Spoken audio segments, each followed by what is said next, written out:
How many snaps did they run in the 14 personnel? That's only for us. 100% of the snaps.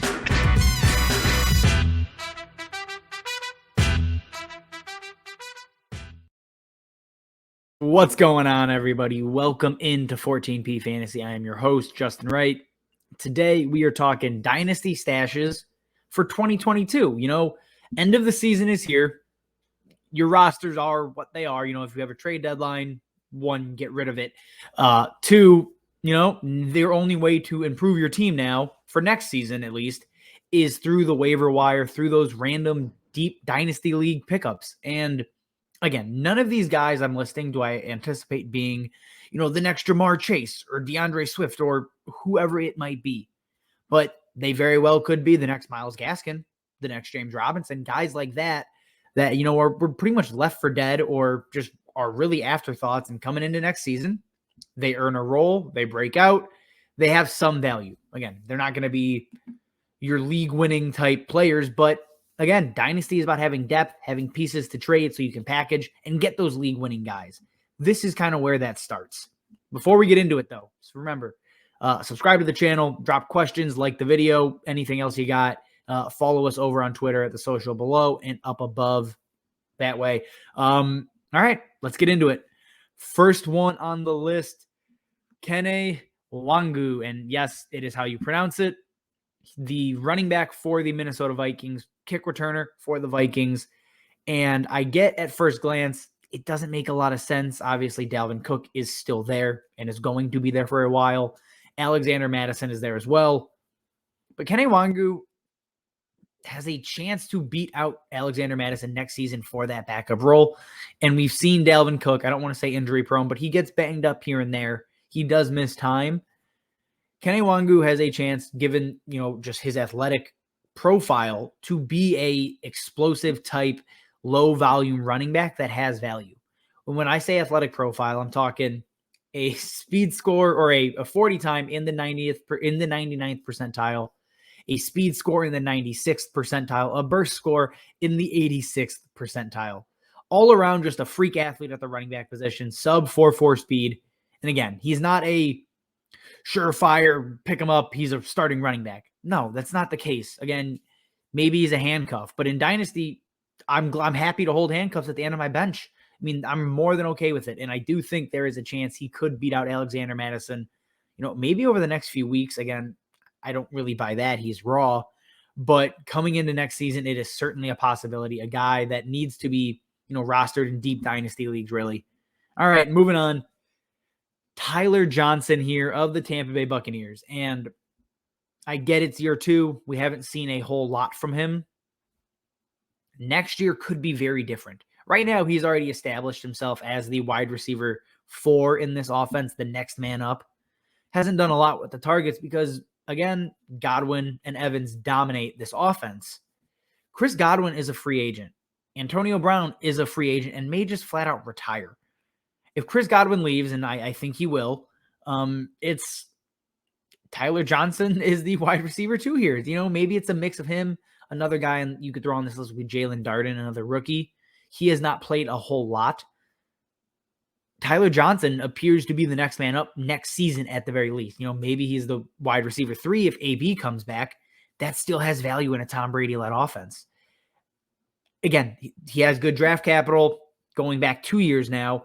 Things just haven't worked out for him in terms of playing time. A guy I am happy to stash at the end of my bench, hoping Godwin leaves, AB leaves, and then he's sitting there with potentially a huge workload. And again, a guy that I think is pretty talented. So Tyler Johnson, if he's out there, he's available in like 50% of leagues. So go scoop him if you're in one of those leagues. All right, this one, probably the least likely guy to be available. He's owned in over 60% of leagues, although he was just cut in 3% of leagues on Sleeper. It is Cedrick Wilson, and it's a very similar argument that is there for Tyler Johnson. Michael Gallup is leaving most likely. Cedrick Wilson's going to be the wide receiver 3, I think. That has value. That's really it. We've seen him produce. Obviously, we saw last week what can happen if he's featured in an offense. He's a very talented player. And again, people were high on Michael Gallup coming into this year. There's no reason Cedrick Wilson cannot go out and put up, 60 catches for 800 yards or something like that in this Dallas offense. And again, in Dynasty, not a sexy play, not a fun play, but he could be a viable flex given, depending on how large those rosters are.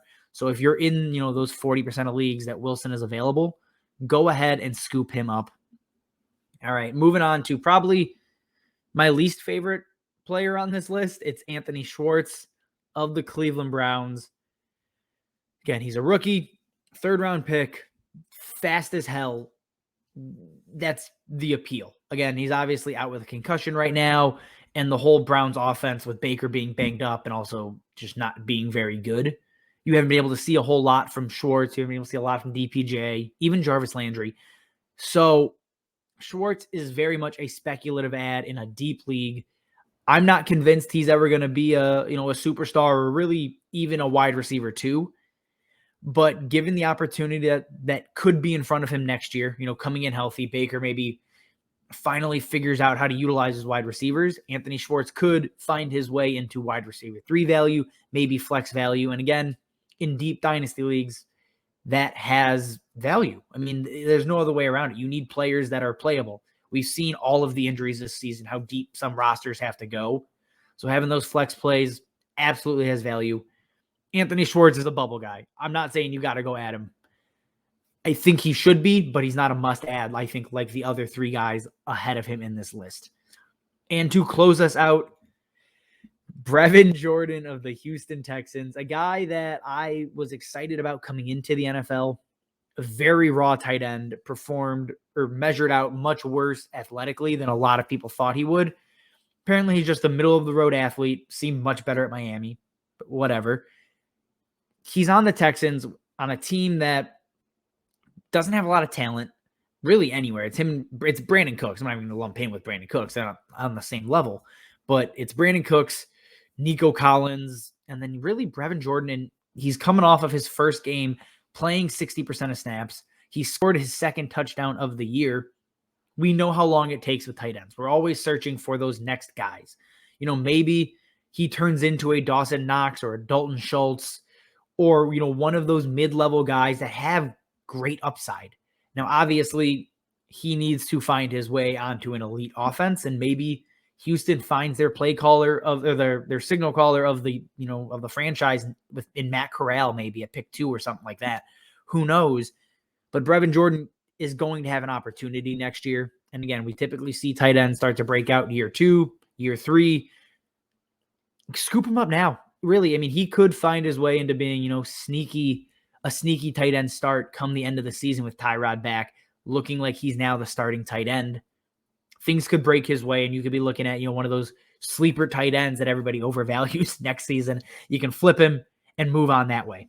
All right, guys, that is all we have for you. 5 names. If you got other names, you think should be stashed or you just want our opinion on them, drop them below. We'll answer comments, questions, all that good stuff. Subscribe to the YouTube channel. Follow us on Twitter. All right. As always, thanks for watching, and we will see you next time. How many snaps did they run in the 14 personnel? That's only for us. 100% of the snaps.